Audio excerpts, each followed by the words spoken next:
Welcome to the Alliance for Safe Kids Ask Around Yorktown. Today we have the pleasure of having the Phoenix House join us. Representing the Phoenix House is Rochelle Sachs and Kenneth Adams, who will give us some background on what the Phoenix House does right here in Yorktown and what services it offers, programs, and any other insight into their operations. So without further ado, Rochelle and Kenneth, welcome to the show. Thank you very much. Why don't we start by having you tell us a little bit about what the Phoenix House is and how it came to be that they're here in Yorktown. Okay. Phoenix House has been in Yorktown since approximately the early 80s. Used to be a monastery that was home for Catholic Jesuits. Catholic monks, Jesuits. We're located on 3151 Stony Street, Shrub Oak, New York. It's we originally started the program out as what we called the role model program, where we had adults and adolescents. In November of 2007, we became a full adolescent program, helping our youth in the community get their lives together. Right. And we're a residential treatment facility for substance abuse, so it's 24/7 that we're there. Okay, great. And how many residents do you have at this point? Well, our facility could hold 164 residents. Most of them are male, but we do have up to 20 females that can be there at any one time. Oh, great. And what is the age range of the kids that are The there? age is from 14 to 20 and a half. We're a Medicaid-funded program, so they have to be under the age of 21 to be admitted to the program.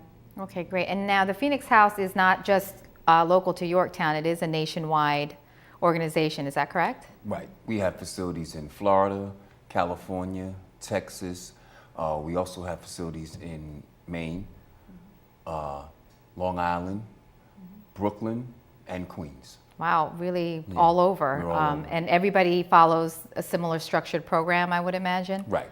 But some with adults incorporated as Right. well. Exactly. But this center is just Adolescents. teens. There's other academies throughout the nation. There's one in California and one in Texas. But the academies are strictly for, adolescents. Oh, terrific, terrific. And how does a adolescent get referred into the program here? Through several different ways. First of all, we take referrals from parents. So some kids are, come to us just because their parents are seeing that there's a problem. Most of our referrals actually come through the legal departments.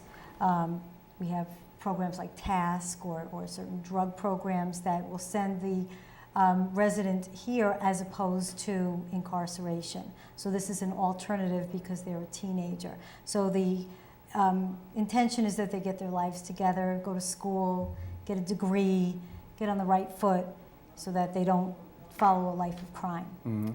That's the alternative. The judge, in most cases, the judge gives them a choice. A lot of times the kids say they'll refer to each other, oh, you're mandated, but we try to explain to them that you are here at your own will. You had the opportunity to tell the judge, no, Your Honor, I don't want to go to try and make the attempt to get my life together. I'd rather go to jail, but you didn't. So for them, it's an alternative to jail. Right, Right. right. Now, where do this adolescents typically tend to come from? The kind of the Five Westchester boroughs. area, the five boroughs? Yeah. However, we have been getting residents from Westchester County as of late, and we'd like to service more clients from Westchester, as well as Rockland County and Dutchess. We've had residents come from there too. Great, great. Because the problem exists there, so we want Right. to be of service to them also. Absolutely. I mean, it really is a problem that knows no boundaries in Yeah. terms of whether it's rural or urban Right. or Right. otherwise. Can you talk a little bit about your programs and services that you do offer?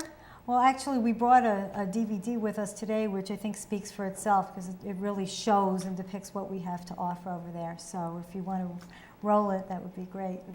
Let's go ahead and take care of that right now.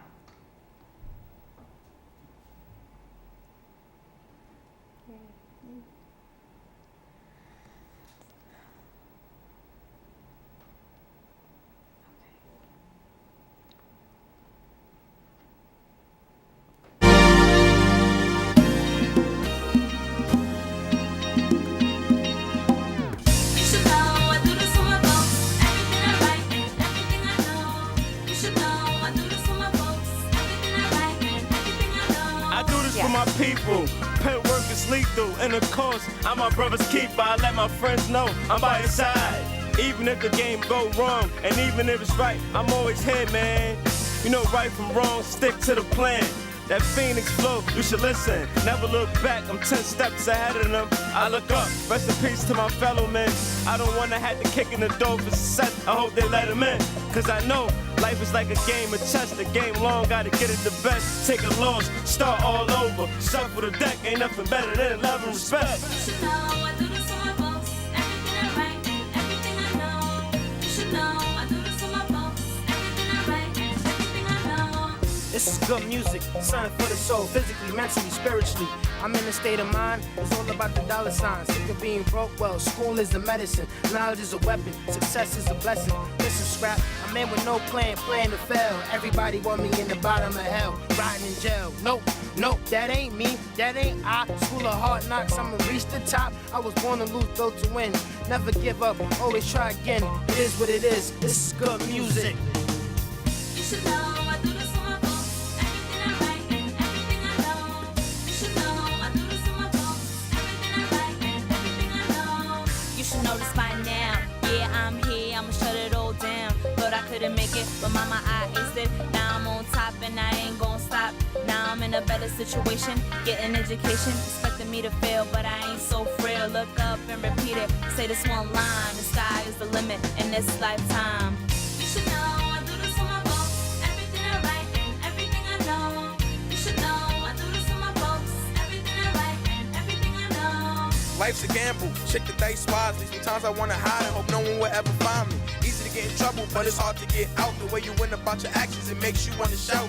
You gotta do the right thing, yeah, you about to be grown. Music is my everything, yeah, this is all I know. Mom told me as a young dude, under her roof, live by the rules or get beat like a coach. So I do what I'm supposed to. School wasn't working out, so I went the other route. Got my GED for my enemies who didn't believe in me, they could see it now. Look at my father's face, yeah, I can see him proud. You should know, I do this for my folks. Everything I write and everything I know. You should know, I do this for my folks. Everything I write and everything I know. Hey yo, according to me, this here is easy and free. I ain't worried about the price I pay, it's affordable for me. Live my life on these streets and now it's time to do me. 3 things on my mind, school, money, and the J.O.B. Never did I listen to what my mother said. Till this day I thank God that I'm not dead. Everything I've been through, I always have my head, and then I fall. That's why they say you gotta crawl before you walk. It's a rap man because I'm back in the Phoenix House studio. I told you, so you already know. I do this for my folks. You should know I do this for my folks. Everything I write and everything I know. You should know, I do this for my folks. Everything I write and everything I know.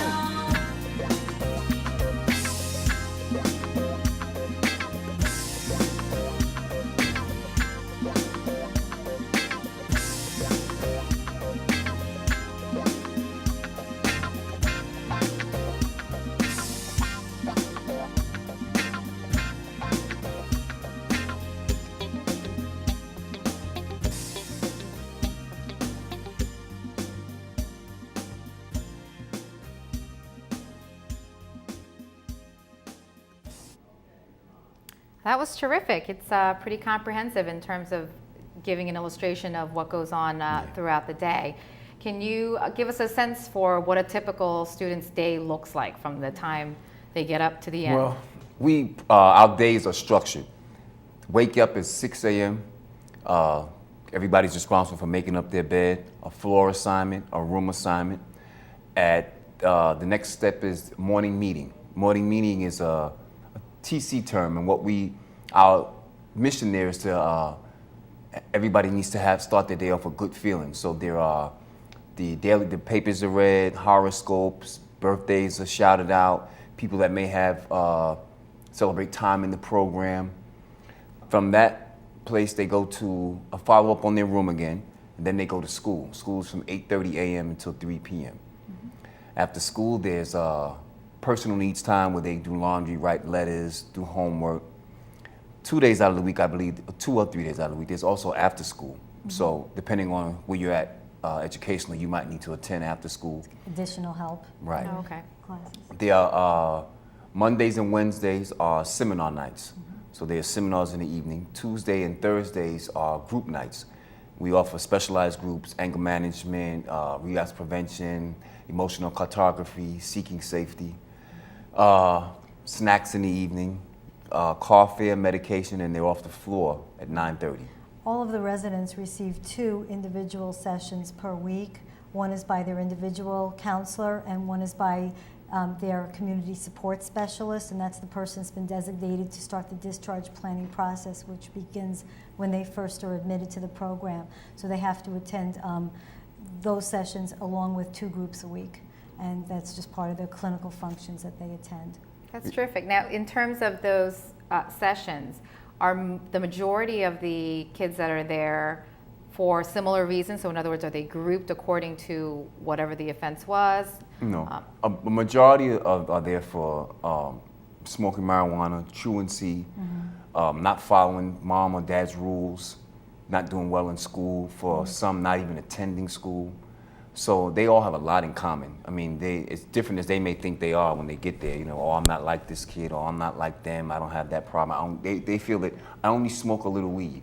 So your job is cut out for you once they get there. You have to make them understand that, your life is heading down the wrong road, and you've got to make some changes. Right. Now, are there cases where the drug use extends beyond marijuana and is severe? Yeah. And are those students then dealt with separately in groups, or No. is the treatment No, treatment's uniform? pretty much uniform, but we're seeing other drugs manifest, K2, sometimes some pills, and most of it's marijuana, but we are starting to see a lot more stuff come through there. Right. The that's- K2 is swamping. It's Yeah. it's sold in a Right. smoke shop, and it clearly states not for human consumption, and our kids are starting to abuse it.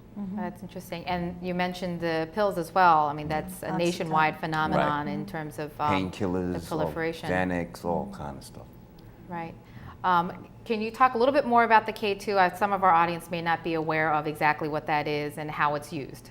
Well, it's sold in a smoke shop. It's supposed to be like an incense that's supposed to burn and fluorescent the room with the aroma. But because it appears to resemble marijuana, the kids are smoking it, and they are becoming high from it. It's not detected through a regular drug test. Right. You have to a special a marijuana toxicology Pick it up. won't pick it up. It'll show negative. But there are some. I mean, it clearly states that this is not for human consumption. We've had some really horrible things happen to some kids behind smoking, and seizures. Right. The eyes have become like where they kept twitching and they couldn't keep still. So some kids have been sent to the hospital because of the ingestion of that. And I know there's been some discussion in the legal channels, the legislatures, in terms of how to address it.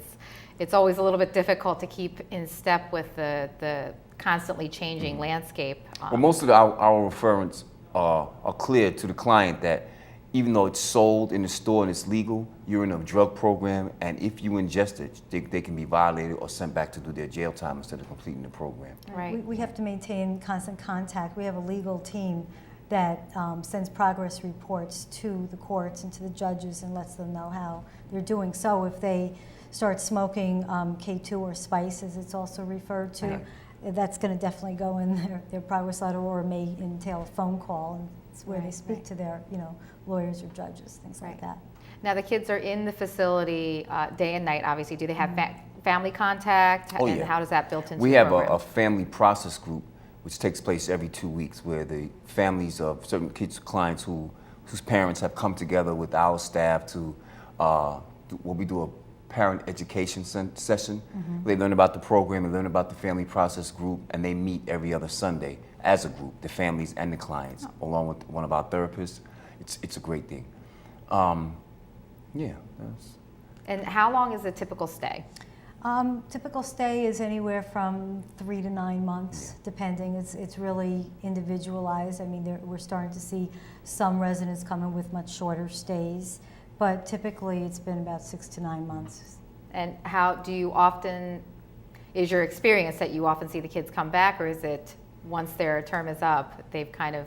Oh, we've had quite a few come back.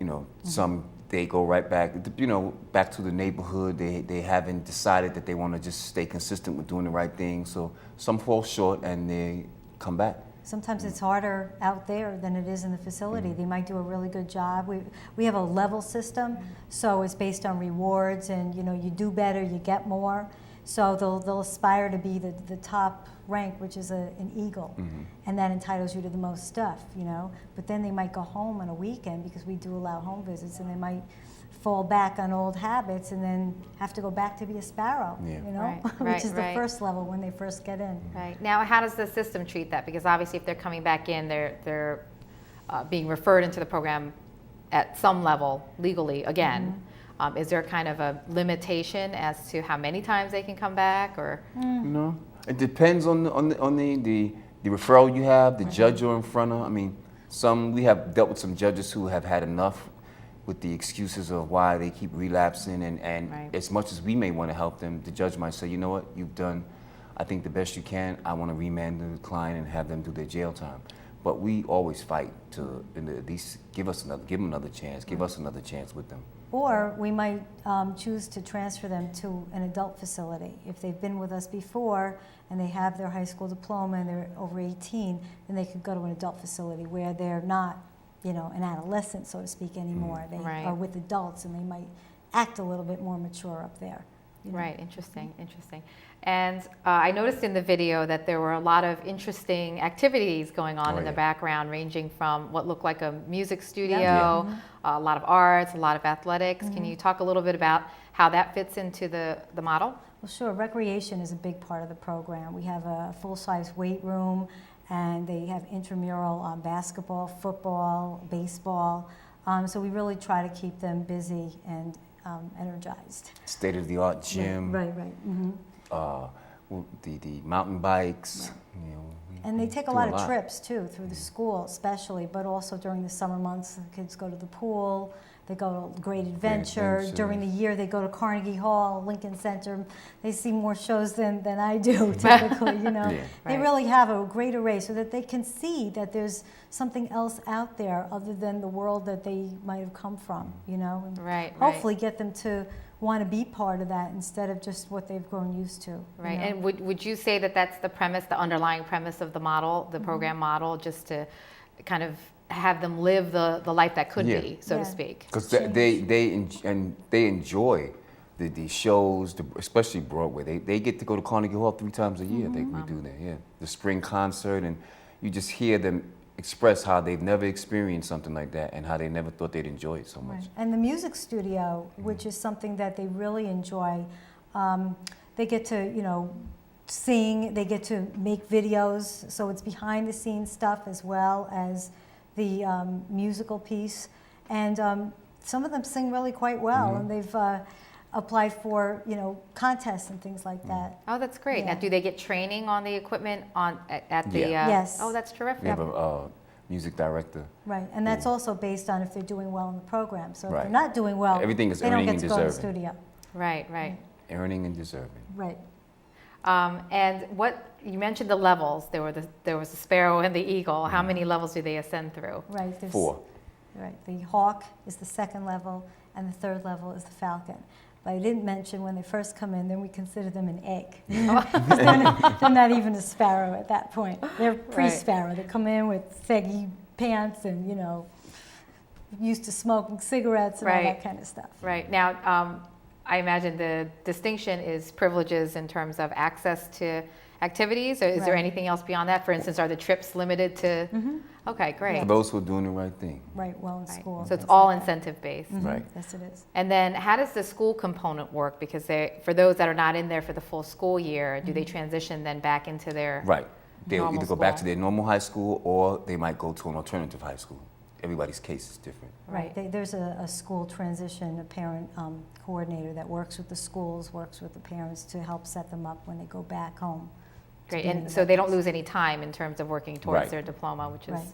obviously one of the main Right. objectives. They have to be evaluated when they first get there because a lot of them haven't gone to school in Right. quite some time, so the grade levels might not match Yeah. up, you know. But they tend to do better in our school simply because they're getting more individualized attention, much smaller classes, and the school and the clinical program work really closely together so that if you're doing well in one but not doing well in the other, it doesn't mean that, you know, that's okay. You have to Right. really Right. try to do well in both areas. Right. And what kind of staff do you have on, obviously you've got the educator side, and then you've also got the clinical staff. How do they kind of combine? What do you have on the premises to help the kids? The counselors are primary counselors that work with the residents. Each resident is assigned a counselor.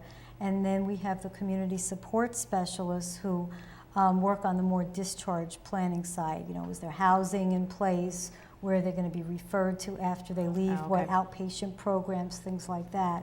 And we have social workers on the premises too that work with the resident, works with the family. So it's really a very comprehensive approach. And they're also the medical department too.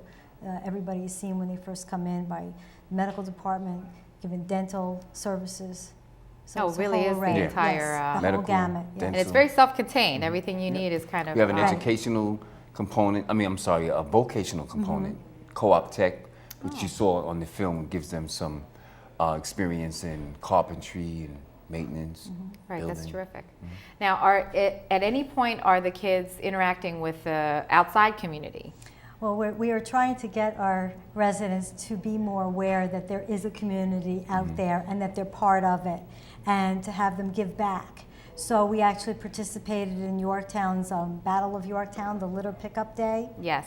and we're looking to have them do other things like that, maybe help feed the elderly or We've had them do that. They've gone down and fed the homeless. right, and the homeless in Peekskill, things like that. So we Right. want them to be part of a bigger picture and give back. Right, right. Which kind of brings me to the next point. Yorktown is a very rich community in terms of offering opportunities for kids to be involved in giving back, community service. So we would love to see them participate throughout the year in a wide variety of activities. Do you find that they embrace the peer, kind of the being out in the general community as opposed to staying within the confines of the They academy? enjoyed that. Yeah. The times that they have been out there, they really got involved. I mean, you see some of these clients who come in and they have like this exterior, like they're rough and tough, but you see the little kids come out of them and the joy they feel helping and the humility they get from helping other people. Right. You know. That's terrific. And I'm sure we can find ways throughout the year to Yeah. partner and work on Definitely. things together. Is there any component of the program that's peer oriented? So in other words, peers kind of, I don't want to use the word counseling necessarily, but Oh, yeah. interacting with each other to support each other. Definitely. Well, I mean, there have been losses where a client may find out he had a death in the family, and what we do is we get their peers together, let them know your peer is going through a hard time right now, explain to them what's going on, and we would bring the client in and let his peers support him, break the news to him, and let him support him what's going on.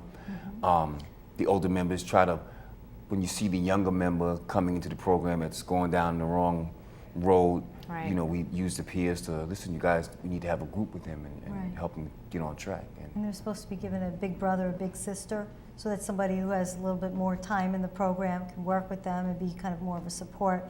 We've also had peer advisory groups where they meet as a group and kind of talk about, you know, what they would like to see improved in the program. Almost like a council of Yeah. sorts. Yes, Oh, that's exactly. terrific. That's terrific.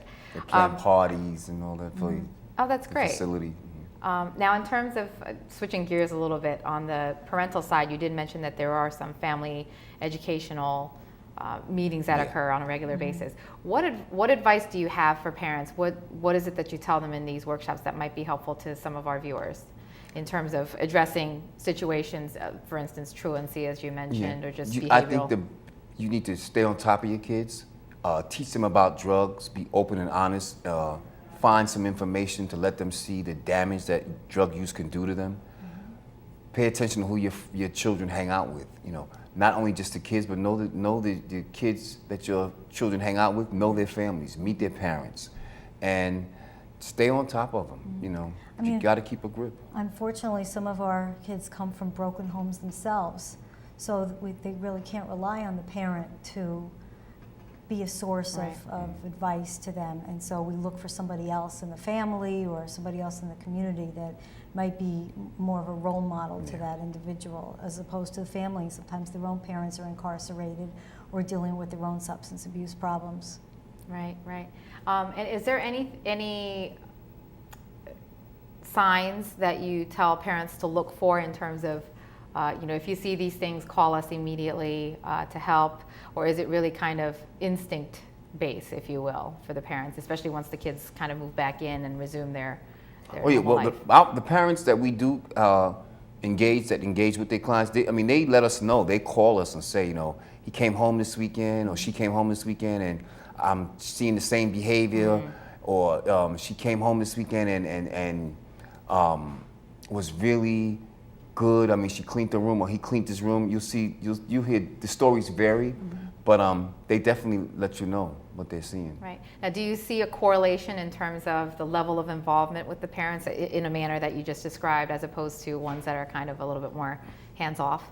Yeah. It's there. It varies. There's such individualized people that you have some kids who don't have their family support, but just based on the fact that we're there to support them, you see that they become encouraged and they start to realize, I can change my life, or I can do something different. And then sometimes you have the kid who has all the support in the world and just won't, he knows mommy and daddy's going to be there, so he's doing his thing and going back to the same behavior. Right. Now, do you track the kids at all once they've left the program, like even if they never return, in terms of where? We track them to a certain point. We have an aftercare program that goes on in Manhattan on 74th Street, and just about all of our clients are sent there after they complete Yorktown. And we keep a track on them through there. They stay there, I think, an additional 6 months. Then they become eligible for the Phoenix House graduation that takes place every year down in the city. Right. But the city program, the aftercare program, is not a residential program? No, it's strictly for aftercare. After you complete Yorktown, then you'll go there. It depends on what you're doing. If you're in school and along with the vocational training, you might go there 2 days a week. I see. But if you're not in school, if you're in school and not in the vocational, you might go there 5 days a week. It depends. And they also have really good counselors down there. There's a lot of extracurricular activity. They get to go to plays, shows, a lot of peer support. Right. So there is some support services once they leave the facility, which Yes, is nice, so they're not left to deal with everything on their own. Every client that leaves the program is given a referral. Whether they complete the program, whether they decide they don't want to be there anymore, whether we discharge them because of bad behavior or violating rules, but every client is given a referral to someplace in their community that they can go to. That's terrific. I don't know if there's anything else that you would like to tell any of our younger viewers out there in terms of keys of success for them before we bid farewell. Well, it's hard to get an adolescent to realize that they have a problem and to acknowledge that they can change. So I think that's really the first step, is to say, you know what, this is not all there is, and there's something I need to do about it, and to realize that they've got to go to school and they've got to get a degree. It's just, that's the way it is. I mean, all the studies point to, if you have a degree, you're going to do better in life. So really fulfilling that and not just resorting to the streets where they, find comfort in other kids their own age that have similar problems and stuff. Right. And obviously you have a website. I don't know if you could give our audience the address, so if they want to find out more information. The website is www.phoenixhouse.org, and phone number is 914-455-5134 if they want more information, and then we can direct them to our admissions department if they want to. Okay. And just on a last note, can anybody call and be admitted, or is there a system that you have to get referred through? There's an admissions process. Okay, but you could be admitted by contacting you first and going through that avenue. And we'll give them all the information Yes. they need. Okay, terrific. Well, thank you very much for joining us today. We appreciate having you here and finding out a little bit more about the beautiful building structure that sits on top of the hill on Stony That's Street. right. And hopefully we'll have an opportunity to do some work together throughout the year and make a difference in some kids' lives. I hope so. Thank you so much. Thank you. Thank you. Thank you for tuning in to Ask Around Yorktown. Join us again next week as we feature another resource to highlight in our community of Yorktown. Thank you.